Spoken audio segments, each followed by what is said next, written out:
été c'est de trouver en fait un industriel qui accepte de collaborer avec moi, de respecter un petit peu mon processus qui n'est pas forcément, parce que je ne suis pas une grande entreprise, donc je ne vais pas forcément lui commander énormément de choses.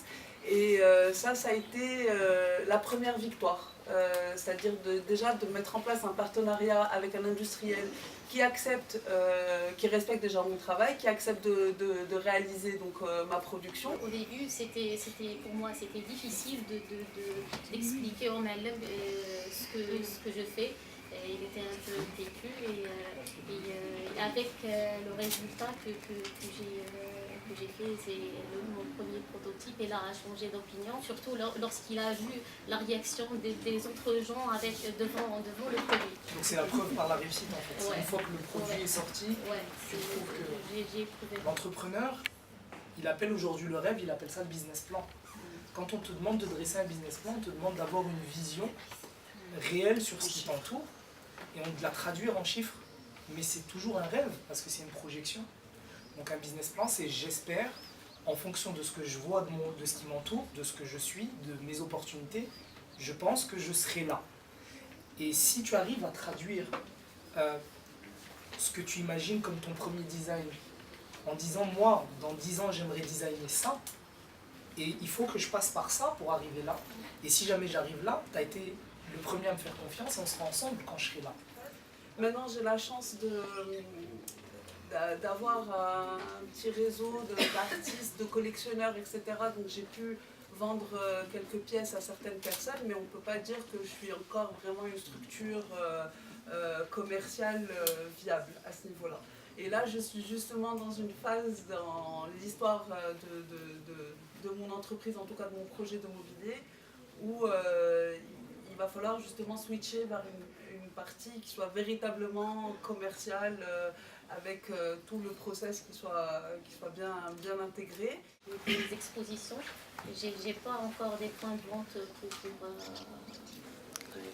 pour vendre, mais pour les fidéliser par la qualité, par le concept déjà, par les pièces uniques que je fais. Et donc dès qu'il y a une femme ou un homme qui achète mon produit, il connaît que c'est le seul qui le porte, c'est déjà une fierté pour moi et je fidélise mon produit. Et si on décide d'auto-entreprendre, donc d'y aller tout seul, il va falloir mettre plusieurs casquettes. Donc il faut d'abord se poser la question, est-ce que je suis prêt à mettre plusieurs casquettes? Si je suis prêt à mettre plusieurs casquettes, alors je vais essayer de répartir mon temps. Donc je vais essayer d'apprendre et je vais essayer de continuer à créer, et à un moment donné, une fois que vos premières ventes se feront parce que vous avez bien vu le marché, parce que vous avez commencé à créer, alors vous pouvez embaucher. Mais il faut se poser la question, je veux auto-entreprendre, donc il faut que je me mette, moi, la pression d'y arriver d'abord seul si je n'ai pas l'aide financière autour de moi ou les moyens humains qui vont m'aider, ou les compétences. Mais il faut être prêt à ça. Dans le domaine de la création, c'est la R&D qui prend énormément de place dans les budgets. Et à un moment, c'est sûr qu'il faut faire des choix. Est-ce qu'on continue à chercher des nouveaux prototypes ou alors est-ce qu'on développe ce qu'on a déjà fait? Et là, effectivement, il faut une vision stratégique, il faut des business plans, il faut des choses. Et c'est important de pouvoir s'entourer de compétences dans le domaine parce qu'on ne peut pas, par définition, être au four et au moulin. On vit au XXIe siècle. Donc, je pensais au design connecté. Désolé, je viens de l'internet, je fais tout ce qui est informatique. En tant qu'artiste, est-ce que vous avez pensé à ça un jour? Vous avez de toucher un peu à ça, faire des meubles connectés liés à l'artisanat? C'est très simple à le faire en plus. En septembre 2016, le cluster de Marrakech a décidé de faire appel à 2 designers. Giulio Vinaccia, qui a gagné Compass de Oro. Donc Compass de Oro, c'est l'équivalent de l'Oscar du design.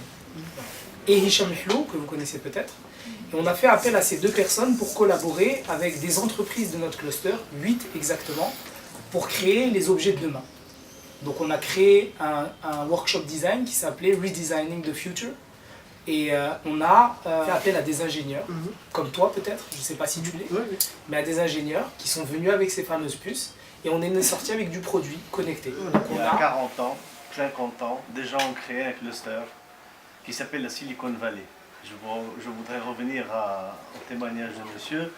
Donc en fait, si vous êtes là aujourd'hui, si on nous écoute dans le monde entier, aujourd'hui, à travers Facebook et tout ça, c'est parce qu'un jour il y a eu des gens, des Américains de la Silicon Valley, qui se disaient on va révolutionner le monde, on va changer le monde.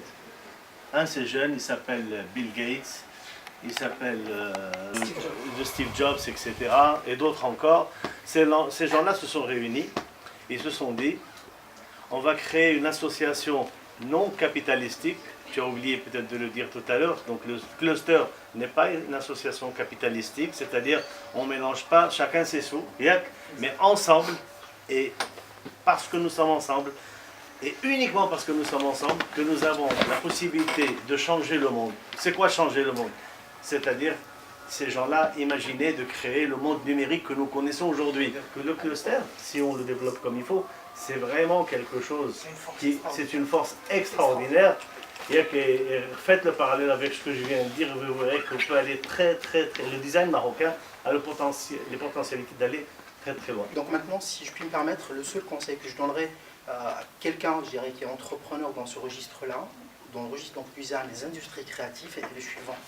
C'est que, bien sûr, il y a les institutions étatiques donc, ou autres, il y a beaucoup d'aides, il y a beaucoup de choses. C'est surtout de rester focalisé donc, sur la voie donc, de la créativité. Okay? Ça, c'est le premier point. Le deuxième point, essayez de parler quand vous êtes face à des industriels, à des entrepreneurs, pensez le design à 360 degrés. Okay? Surtout, sortez le design de d'art au décor, des meubles, du mobilier, même si on a besoin donc, de ça aussi. Okay? Parce que le design, c'est le packaging, le design, c'est les objets connectés, le design, c'est bien sûr donc, le numérique. Okay? C'est le client final aussi, le design. Bien sûr, et surtout, et là vous faites bien donc, de le dire, et surtout, ne perdez pas de vue le paradigme qui fait qu'un designer est designer, qui diffère justement des paradigmes du management centrés donc, sur le marketing. Voilà, merci à vous. Merci à vous. Votre intervention. Merci à vous tous d'être venus aussi nombreux, aussi impliqués, aussi intéressés, aussi beaux, aussi généreux. Voilà. Merci.